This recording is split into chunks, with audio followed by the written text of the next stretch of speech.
Let's make commercial bread at home. So turning 4 cups of this flour into the sieve, we'll be sieving the flour.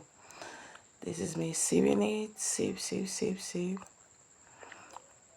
No, the reason why we're sieving it is that we don't want it to have lump, okay? So now I'm going to get my salt.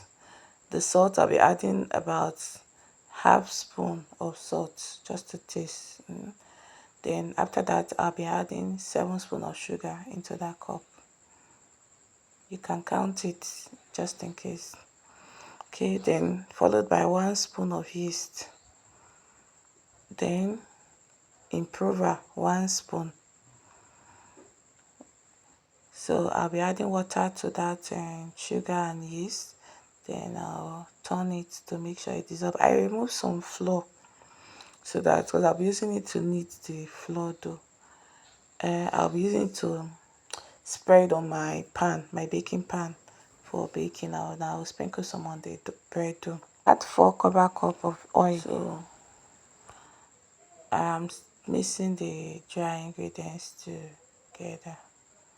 That's what I'm doing here. I'm just mixing the dry ingredients together. Now I'm turning in my yeast and sugar mixture, which has dissolved into the dough.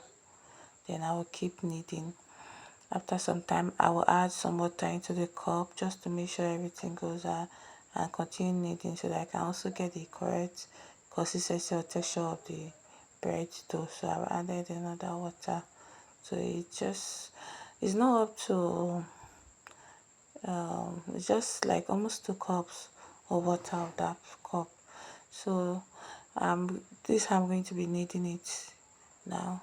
I just need it, so I want to make sure that everything is well kneaded. I'm adding butter to the while I'm kneading it. So this is me just adding butter to it, and I continue kneading.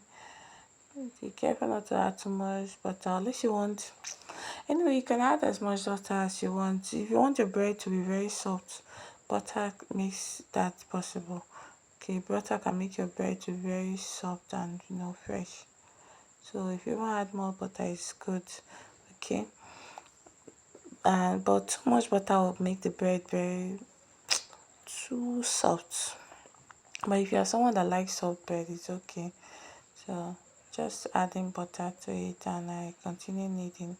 Okay, and the butter also helps to give it a beautiful aroma.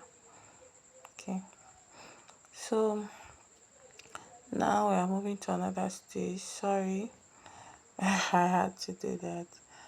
And then so now we are moving to another stage. Now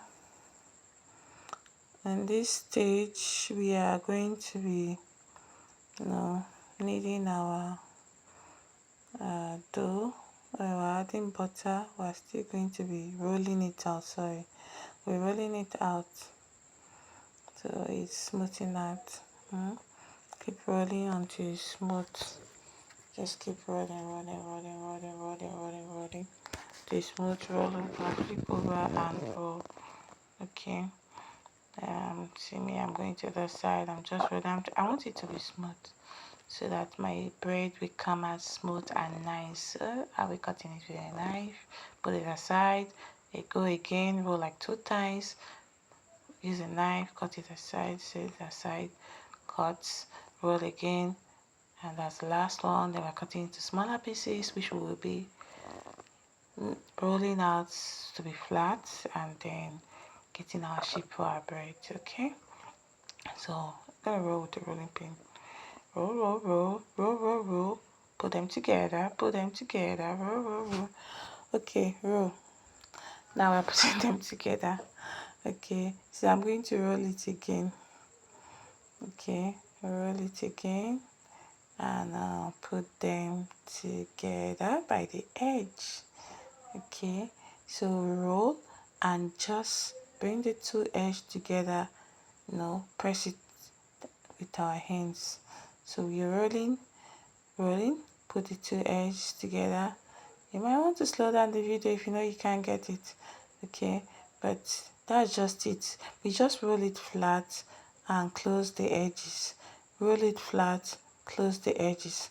roll it flat, close the edges. Yeah, that's basically what I'm doing. I just roll it flat, bring the two edges together, close it. Okay, so this is it. It's not complex, it's simple. Look how beautiful it is. Yeah, nice. That bread is coming out so good. You can see how nice it is because I rolled it. So when you roll it, if you have a milling machine, fine and good. If you have a mixer, you don't need to stress yourself. Okay, me, I'm using my hands. Okay, I'm doing the manual way, the traditional way. Okay, so I'm not using any industrial mixer or at all. So I added vegetable oil to the pan with butter. Then I added flour. I sprinkled some flour to the baking pan. That's what I did to line in the baking pan. I added vegetable oil or groundnut oil. I added butter to it. Then I sprinkled flour on it. After that, I also sprinkled flour on top of the bread dough that is in the pan. You can see me sprinkling the flour here. You can see it clearer in the second pan. Now look at it. I also sprinkle some flour on top of the bread. You can see it, okay? There's flour under and on top, okay? This helps to give it that brown look of your bread, okay? This helps to give your bread the brown texture. It tends to give your bread. So this helps to give that brown texture. This helps to give your bread a brown texture, okay? You can see it. You can see it. It has risen in this video, okay? I started from the when it was not risen to when it has risen. So now we are gonna move it to the oven to bake after letting it rest for about 1 hour. Okay, now this is it after baking it. It came out really nice. Okay, you can see it. You can see that brownness of the bread. You can see it. Okay, the flour helps to give it that brownness. So you want to sprinkle some flour to your bread before baking it. Okay, so please take note, I allowed it to rise. Okay, before you bake it, you need to allow your bread to rise before you bake it. You don't just need your bread form the shape and bake it. You need to allow the bread to rise. Okay, it should have doubled in size before you bake. So when it's in the oven, it will increase more in size. Okay, so but I'll make sure your bread has doubled in size before you put it in the oven to bake. So you see how beautiful it is. This bread is so yummy. It was very delicious. Okay, oh, you need to have a taste of this bread. This is top-notch bread. Okay, I'm telling you. Okay, so this is it. This is the bread. Looks great. Looks wonderful. Looks beautiful. Very nice to use the inside. Well cooked, you know. So it's beautiful, beautiful, beautiful. Okay, so thanks for watching. You can make this commercially also. Bye.